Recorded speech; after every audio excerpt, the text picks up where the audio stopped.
You're exactly right. We saw some hard-fought, low-scoring games early. Then the Dodgers and Ohtani do what they do, and things got out of hand. Although Cincinnati did come back, Dodger bullpen was a little leaky. I was like a kid on Christmas Eve, Matty. You know, I'm sitting at the hotel room, and it's got 4 games. I'm up pacing the room. I'm locked in. Aces on the mound all over the place. It was exciting baseball today. Pitching and defense in the first 3 games, right? 11 combined runs in the first 3 games of the night. And then we watched the Dodgers, Jake, as you mentioned, do what they do with 5 homers. They put up, 10 runs on 15 hits, and they've got a chance to finish it quickly tomorrow. The fun with tomorrow, by the way, is that it's an elimination day in all 4 venues. So these 2 out of 3s, man, it goes by like that. And if you lost on Tuesday, you're in trouble tomorrow. I think it's Game 7 situation. Like you said, players are playing tomorrow in 4 situations with their lives on the line. You find out, you hear the managers talk, our teams are battle-tested. Well, we'll see tomorrow what kind of energy they show up with and respond after not feeling so good laying in a hotel room tonight. Tomorrow will show you a lot about the teams. Because it's not only that you lose the game, it's the way that you lose the game. When I think about the Dodgers-Reds, it's a blowout game. But then you think about the Red Sox-Yankees were right there. Bases loaded. Yeah. Giving yourself a chance to win the game, give it up. You got to be able to bounce back quick from that. One of the themes we were talking about when we were all watching these games together, see why you brought this up, is the elite left-handed starters that were on the mound today. Skubal, Crochet, Fried, and Blake Snell, who was awesome in Game 1. We wouldn't have expected anything different against the Cincinnati Reds. Inside the start, 91 pitches, 9 punch-outs, a lot of them on the changeup. We're going to get to that. He was fantastic. The Reds did nothing against Snell, and he set the tone for a lopsided L.A. win. Let's go out to Dodger Stadium, where it is a pleasure to be joined by the Dodgers Game 1 winning pitcher, Blake Snell. Blake, congratulations on the start tonight. I want to ask you this, because this is old hat for you, pitching in the postseason. Do you prepare as though it's a postseason start against anybody, or how specifically did you drill down on the Reds lineup tonight to get ready for Game 1? Yeah, no, I was focused on them. I was very specific to their lineup and how I wanted to attack them, and ideas of what I would do and wouldn't do. And then once you get out here, you just go off a feel and you just attack. Blake, it's Jake Peavy. Congratulations, left-hander. First start in Dodger blue, looked a lot like what we've seen Blake Snell in the postseason. Any nerves going in? And then look, we think power all the time. Tonight, you looked under control, making pitches, command better than I've seen it. You're obviously feeling good. Whether you're nervous, you're feeling good, right? Yeah, no, I was feeling good. A little bit of nerves, a little bit of being, scared of what couldn't happen, stuff like that. But, once you get out here, it goes away, and it's attack, and there's no more nerves. It's just go get it. Blake, congratulations on the win, man. You were my favorite guy to go up against, because I feel like anytime we had a battle, I could always look at you. You always give me a little jab back, so I appreciate that. But going into this year, the big free agent deal coming to the Dodgers, you knew what you were signing up for, and you knew Yamamoto was going to be there. Ohtani was going to be there. What was the significance for you to be able to get the ball Game 1? Yeah, no, it was big. This is what I want to do. This is why I came here, is postseason baseball.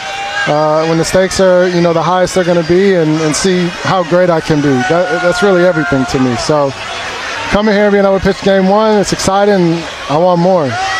So you talked about how you were kind of matchup specific, and you knew what you wanted to do against. And we're looking at your pitch usage. Change-up fastball heavy today. A lot of the punch came on the change. And by the way, I don't think they like you in Cincinnati, man. You no-hit them last year. You punch them in the mouth tonight in Game 1 of the wild card round. Was this the kind of the mix that you had envisioned, change-up fastball heavy? Yeah, I was going to use more curveball and a little more slider, but that's what it called for today, so I'm happy with it. It got good results. What's it take for the Dodgers to do what no team's done since back in the day with the Yankees? Repeat. Yeah, just pitchers got to throw up zeros, and hitters just got to keep doing what they're doing. I think we're playing great defense. I really just think it's pitchers going out there throwing up zeros and getting these hitters in the dugout to do what they do. Hey, last one from me, Blake. I was thinking of the matchups and seeing Hunter Green versus Ohtani. power on power. When you're able to see him on an everyday basis and at every big moment comes up, he finds a way to come through. What is it like being in the clubhouse with him, and what are you seeing from him? I mean, for him to start the game off with a home run, that's a good start. But, I mean, he's one of a kind. I mean, everyone knows this, and, we can say all types of things, but he's the best player that I'll ever watch play the game, and I'm just happy he's on my team. Blake, we appreciate your time today, man, and it's fun watching you pitch. It was really fun tonight. Congratulations on the win. Go get him next time you're out there. Appreciate it. I hope we talk to y'all soon. Nice job, buddy. Yeah, I mean, Blake Snell's a cool customer, right? Been there, done that. He's the perfect game one guy, especially at home, where his numbers at Dodger Stadium this year were unbelievable. I think I really dig into the question that I asked him as far as the significance of being able to get the ball game one. That's right. You have Ohtani, Yamamoto, Glass now. When he signed there, you understood, yes, they spent a lot of money on their bullpen as well, but you knew as a starting rotation, we're going to either win the World Series or lose the World Series solely from how we're able to go out there and perform. And I think he embraces that pressure. He went out there, even though it's the Reds offense, he went out there and did his thing. Completely dominant tonight. This is what we envisioned when we talked about the Dodgers offseason signings. We thought that this rotation would be intact and this formidable going forward. Again, what I talked to him about was Blake Snell, even when he was won Cy Youngs, he's led the league in walks. You didn't see that tonight. You saw command of different pitches, using the changeup. That's his third, fourth best pitch sometimes. This guy's finding ways to do it, like you said, lineup specific. That's maturity. This Dodger team. You face that now, Yamamoto. Yeah, right. Game 7 on the line. You face Ohtani. Well, the Reds are up against it. Let's put it that way. And I'm sure that's among the things that Terry Francona is addressing in his post-game comments. Let's go back out to Dodger Stadium. Thanks for your time. What made Snell so tough for you guys tonight? I mean, you can see the kind of the obvious stuff, like power to the fastball, velocity in the upper 90s. Spins the ball. I thought the big difference maker was his changeup, and it wasn't just like it was his ability to manipulate the changeup, like even vary it. Like you throw one that was 87, then one that was 82, like off of the first changeup, and he threw multiple, like 2, 3, 4 in a row at times, and all different speeds.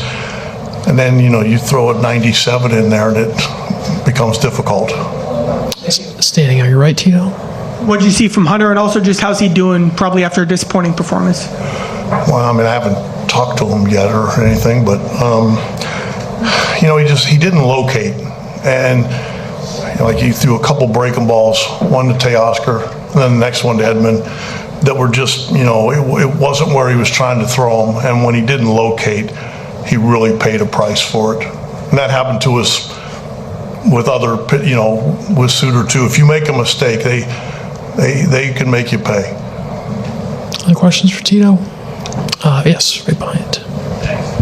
Terry, just the fight late, that Stevenson at bat, what's going through your mind when you're rallying there in the 8th? I liked it. I mean, Steve-O had a really good at bat. If he can find a way to flip one in there or something, but it's a big deficit. That's a lot to ask, but they kept playing. That's what you're supposed to do. Other questions for Terry? Yep. Did Hayes leave the game because of his back? No, he's okay. I just wanted, at the time we were down 8, and I really want him to play tomorrow. And I thought, to be fair to him with everything he's been through, and also kind of wanted to get Sal in that bat. I thought it'd be good for him.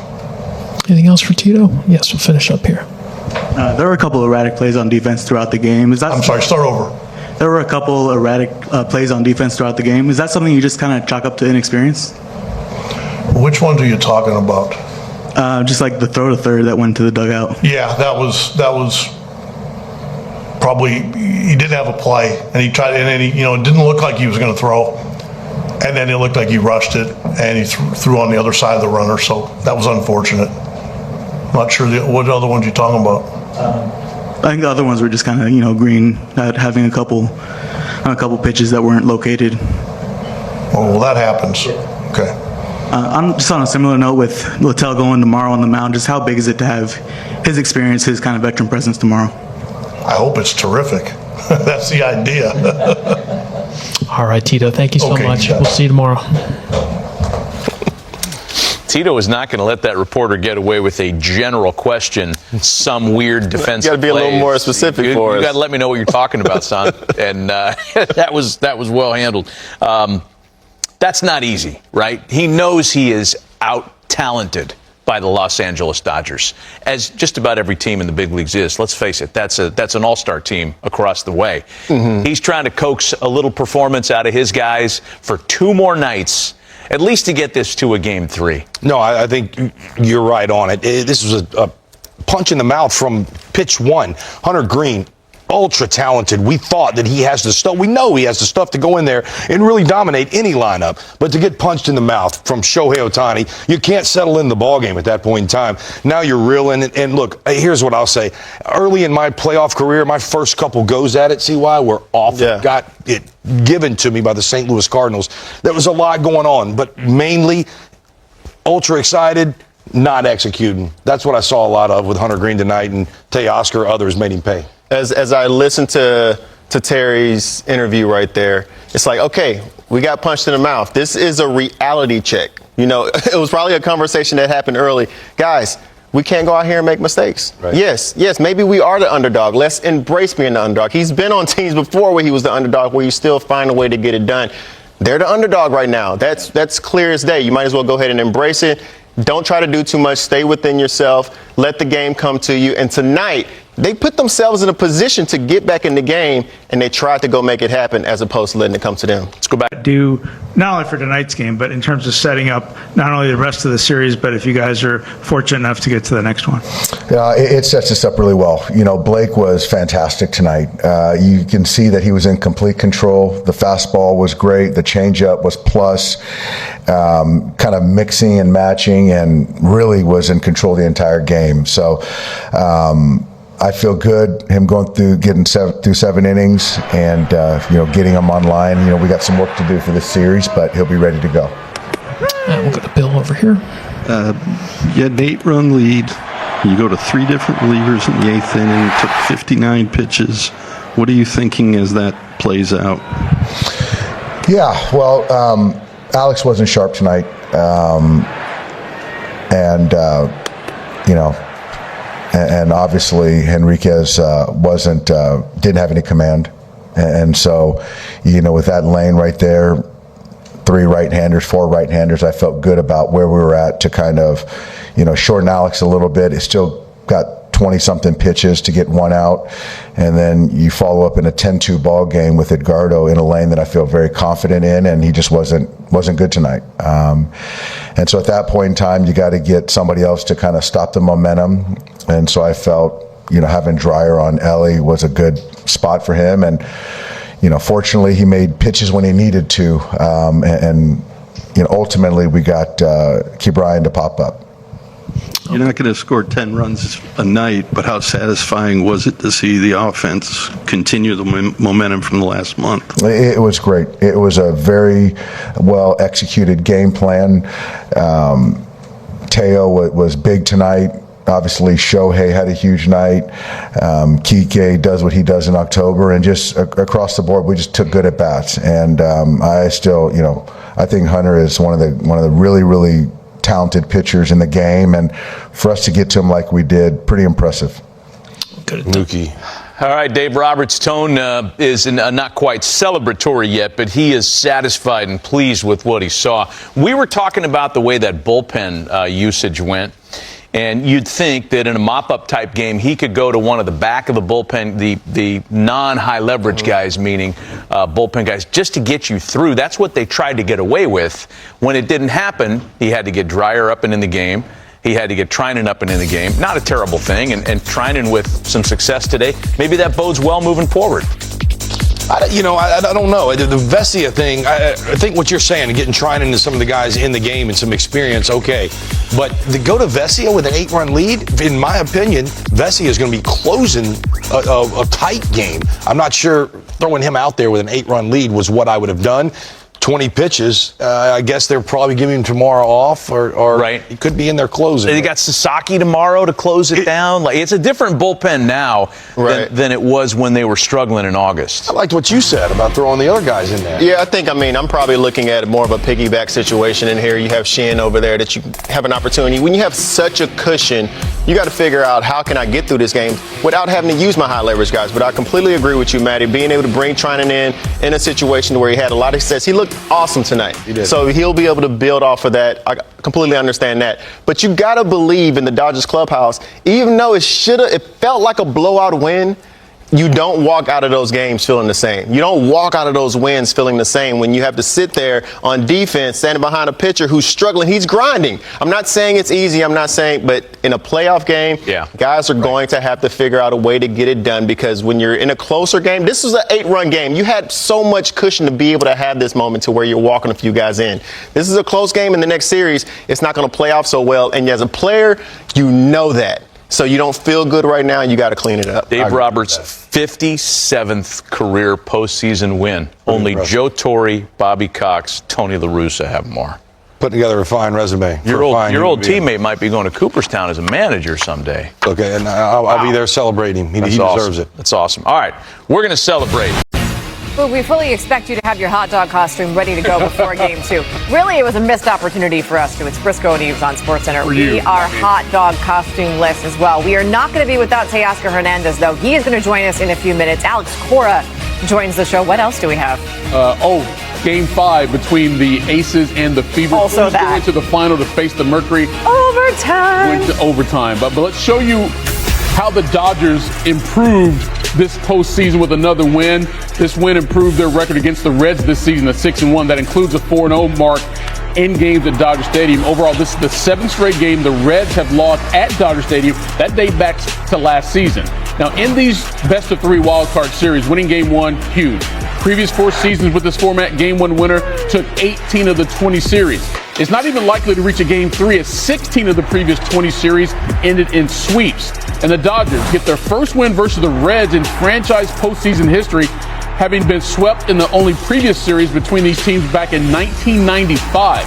LA's 0-3 mark was their worst against any NL team in the team's storied postseason history. SportsCenter on the road, presented by Geico. We are joined now by Dodgers outfielder Teoscar Hernandez. He had 2 home runs. The team hit 5, but Teoscar, it was Ohtani who hit that first one in the first inning. How motivating and invigorating was that home run for you guys to then go on and bang out 5 total? It's always great to start the game like that, winning the game. You just try to push it, and trying to punch first. Thanks to Ohtani, he did that. That was a great swing from him. And from there, we just trying to get good at bats, get on, and just trying to do the big hit. You know, you yourself had a couple of big punches as well. 1 in the 3rd, 1 in the 5th. Both of them, though, Teoscar, 390 feet. Which one did you like more? The one to right field. I think that's is a better swing. It feels great when you hit the ball like that to right center. Especially me, that's how I like to hit the ball over there. Hey, you've obviously been in a lot of postseason situations with the success of the Dodgers as of late, but we always hear that, once you get to the postseason, the intensity, gets knocked up a few notches. From a player's perspective, Teoscar, where do you feel that increased intensity once you get to the playoffs? It's just a matter of every play. Every little thing matters in these games. And for me, it just, I try to be more focused on the things that I need to do to help this team win. Not thinking about my results, it's just the result for the team. You had an 8-0 lead on the Reds, and that is a team that has said for a long time now, don't count us out. What did you learn about them and their comeback in this game tonight? They were passing. They were taking good at-bats at the end of the game. They know that our bullpen was struggling in that situations, and they understand that. They take some good pitches. They fight some pitches and take the walks. They put pressure, credit to them. So tomorrow we're just going to try to get some runs, and hopefully our pitching side keep doing the things that they've been doing lately. come back and do it all again tomorrow. Right. Teoscar Usually Hernandez. a pretty good formula. Yeah, the win for the Dodgers tonight. They'll try to make it the win for the series tomorrow. Thanks for your time.